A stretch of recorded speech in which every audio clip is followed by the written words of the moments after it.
Olá, professores e alunos, sejam bem-vindos. Eu sou o professor Paulo Torres e estamos aqui para uma outra aula e vamos ver o que nós teremos hoje. Aula 10, revisão e avaliação. Então vamos para a nossa aula.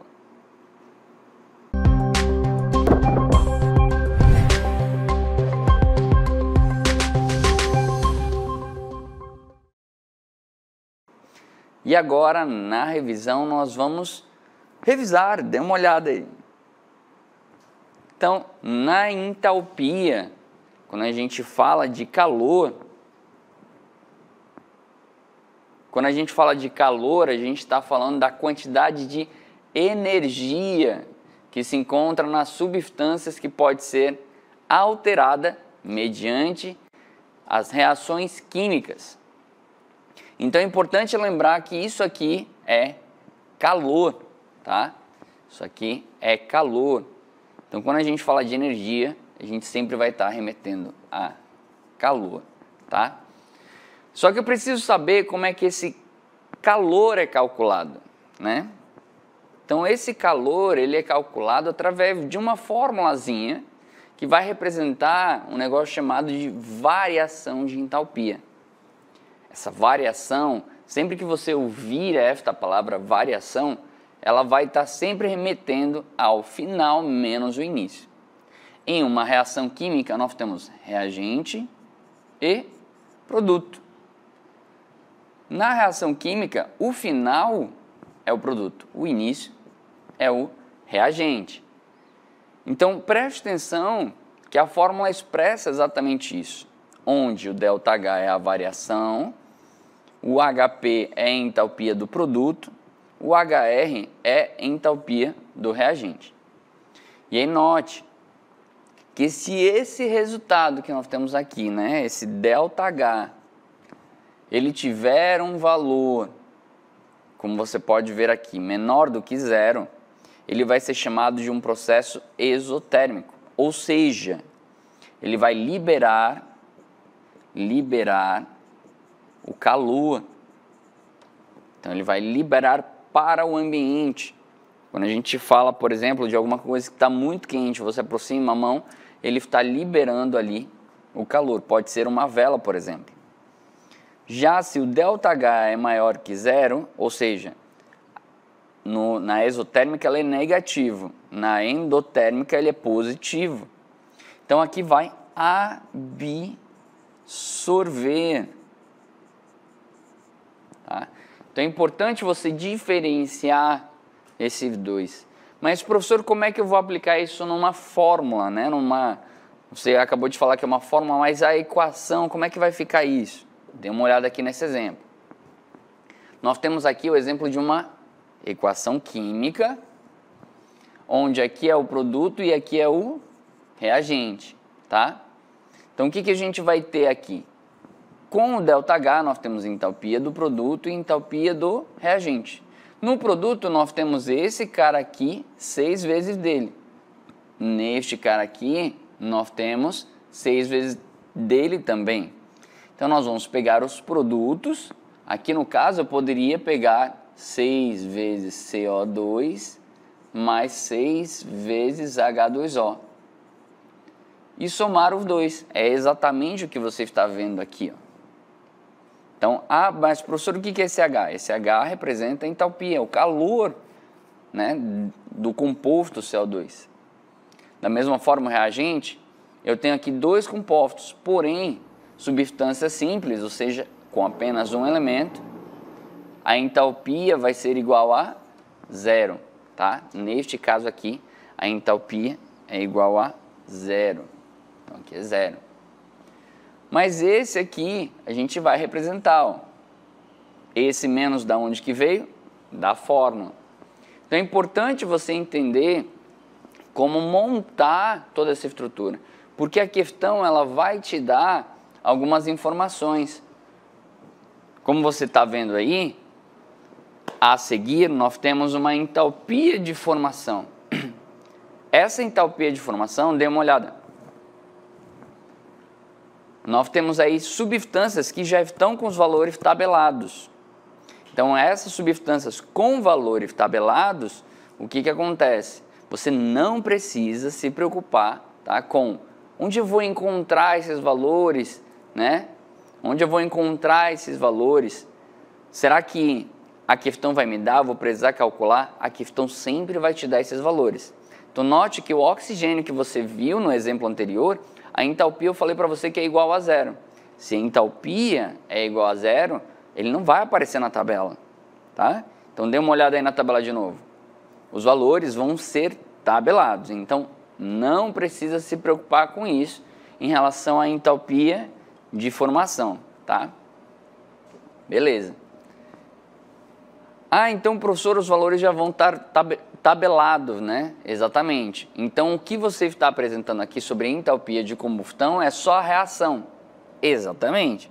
Quando a gente fala sobre entalpia de combustão, nós estamos falando do calor liberado após os cálculos aqui, que esse calor vai ser liberado na combustão de 1 mol dessa substância. Então, a gente tem aqui 1 mol dessa substância, ela vai reagir com oxigênio e vai produzir CO2 e água. Isso aqui é chamado de uma combustão completa, tá? Que forma o gás carbônico e a água. Então, juntando o que vocês acabaram de ver com essa informação, nós vamos fazer aqui um exemplo, ó, dê uma olhada. De posse das entalpia padrão de formação. Ou seja, ele está te falando aqui que o CH4 tem esse valor, o CO2 tem esse valor e a água vai ter este valor aqui, ó. Então, a gente está falando aqui que é o calor necessário para formar esse cara. O calor necessário para formar esse cara e o calor necessário para formar esse cara. Note que o O2, a questão não deu. Então, a entalpia deste é igual a zero, como você pode ver aqui. Então, ok. Então, eu vou pegar o valor, vou substituir aqui e vou pegar esse valor, né, que a gente acabou de ver que é da água, e vou multiplicar por 2. Por quê? Eu tenho 2 desses. Aí eu multiplico, faço a soma dos dois e eu vou ter aqui a entalpia do produto e aqui a entalpia do reagente. Substituo os valores aqui, tá? E aí nós teremos o resultado aqui da combustão, tá? Então esse valor aqui, ele será negativo, porque uma combustão libera calor, tá? Então, ficou claro para todo mundo? É importante que você entenda, ó, é menos 230,7 e aí vai dar menos 212,8, sendo uma combustão libera esse calor para o ambiente. Mas vamos fazer um outro exemplo. Nós temos aqui nesse outro exemplo, sabe-se que as entalpias de formação para o CO e para o CO2 são, respectivamente, então esse é do primeiro, do CO, e esse é do segundo. Determine a classificação e o valor da variação de entalpia para uma reação de combustão do monóxido de carbono. Então note, novamente, ele não deu do oxigênio, então esse é igual a zero. Quando a gente pega a fórmula, ΔH é igual a entalpia do produto menos entalpia do reagente. A variação de entalpia, a entalpia do produto é a entalpia do CO2, vou colocar entre parênteses, menos a entalpia do reagente, né, que é o CO. Então eu olho para alternativas, eu olho para as informações que a questão me dá e eu vou substituir aqui. O CO é menos 110, o CO2 é menos 393,5 e o CO é menos 110,5, tá? Então nós temos aí esse valor. Quando a gente resolve isso aqui, nós teremos o quê? Menos 393,5 mais 110,5. O resultado dessa soma aqui vai dar menos, olha o sinal, ele continua aqui, 283, tá? Como é negativo, a gente vai ter uma reação exotérmica. E sendo o valor 283, então a alternativa correta é a letra C. A gente só repete aqui a unidade, kJ/mol, tá? Então nós temos aí a resposta desta questão. Continuando, nós vamos falar sobre reação de oxirredução, ou seja, ocorre uma oxidação e uma redução. Lembrando que o processo de oxidação ele é o aumento algébrico do NOx, ou seja, do número de oxidação de uma espécie química. Então, se eu tiver aqui X, que é 0, e ele for para X mais 2, eu estou aumentando o número de oxidação, tá? Então, eu estou aumentando o número de oxidação, ele está oxidando, então aqui oxida. Já se eu diminuo, ou seja, se eu faço esse processo inverso, o que está acontecendo é que ele reduz, tá? Então esse é o processo inverso, que é a redução, ela é a diminuição algébrica desse número. Então olhando essa equação que a gente tem abaixo, o que vai acontecer é que o zinco sólido vai passar para o zinco aquoso. Aqui em cima não é necessário, tá? Em algumas provas aparece ou não, esse 0, da mesma forma que às vezes aparece, às vezes não, o aquoso, tá? Então é importante você entender que quando não aparece, ele é 0, tá? Ou também quando ele é sólido, ele vai ter NOx igual a 0, tá? A gente está falando aqui de uma substância monoatômica, tá? E aí, beleza. Pode ser tanto monoatômica quanto diatômica, mas tem que ser uma substância simples. O que é uma substância simples? Tem apenas um elemento químico, O2, Zn, tá? Zn, como a gente pode ver no exemplo acima. Então aqui o NOx, que é igual a 0, ele do outro lado da reação está indo para mais 2. Então aqui ele está oxidando. Já o cobre, aqui que é mais 2, ele está indo para 0. 0. Então nós temos aqui uma redução. Importante você entender esse processo, porque aqui a gente está falando de um processo de oxirredução que ocorre em pilhas. E no conteúdo de pilhas é importante você lembrar do seguinte: vai ser dado para você um potencial de redução. E as duas reações que nós temos aqui, elas são de redução. Você vai analisar as duas e a que tiver maior potencial de redução vai o quê?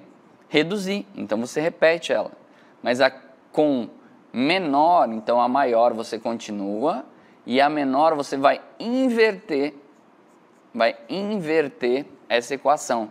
Ou seja, o que está no produto vai virar reagente, o que está no reagente vai virar produto e por ter invertido, o sinal fica positivo.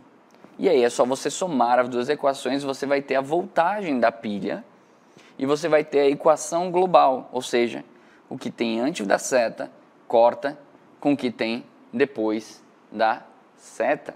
Essa é a representação de uma pilha. Porque o que acontece na pilha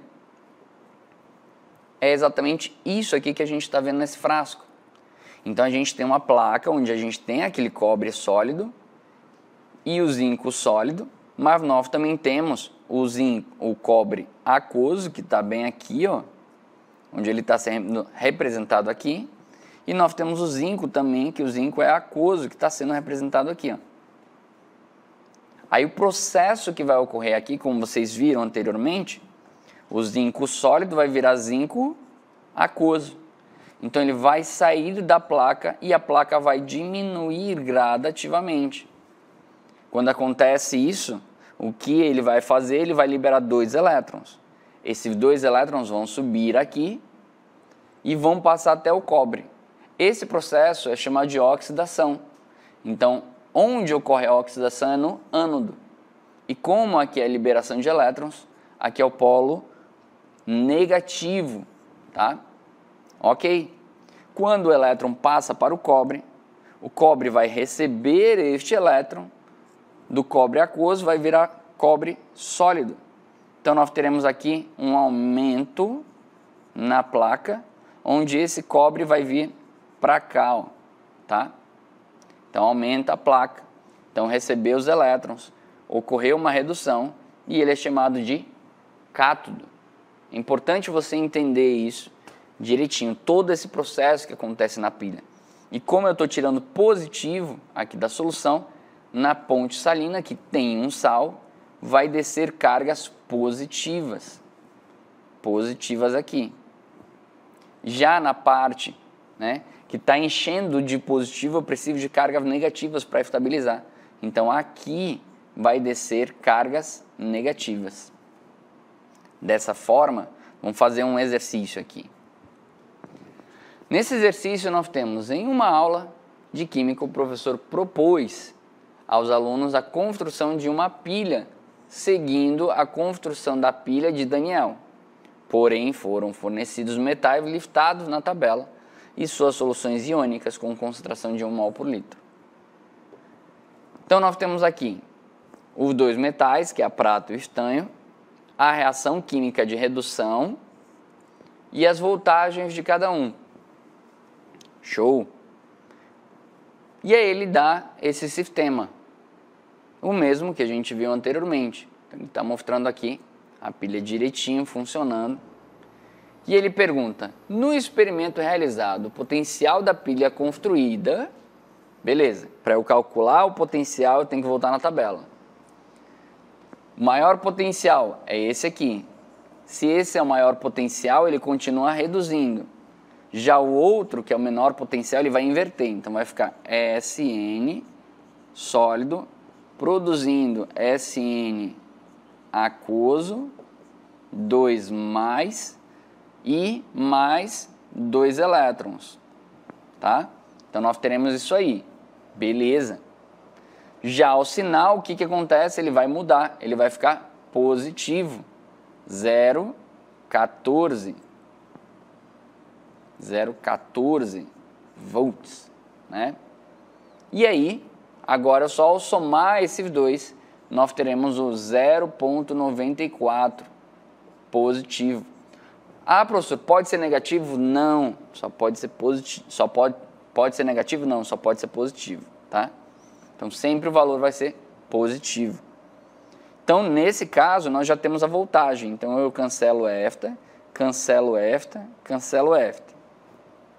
Segunda coisa que ele quer, o tipo de reação que ocorre no metal 1. Então note que a gente não sabe quem é o metal 1, quem é o metal 2, mas sabe que o elétron sai do polo negativo e vai para o polo positivo. Então se os elétrons estão saindo daqui, o que está acontecendo aqui? Está tendo uma oxidação. Então aqui está oxidando. Aqui é o ânodo. Então nesse caso, como a gente acabou de ver, quem perde elétron é o estanho. Então nesse caso vai ser o estanho. Então ocorre uma oxidação no metal 1. E o nome do metal 2? O metal 2 está recebendo elétron. Se ele está recebendo, o processo que está acontecendo aqui é uma redução. Redução. E ele é um cátodo. Dessa forma, quem está recebendo o elétron é a prata. Então, nesse caso, nós teremos a letra B, que é a oxidação e a prata, tá? Eu espero que você tenha entendido tudo direitinho. tintim por tintim, tenha ficado tudo claro aí para você, tá bom? Muito obrigado pela sua presença e até a próxima.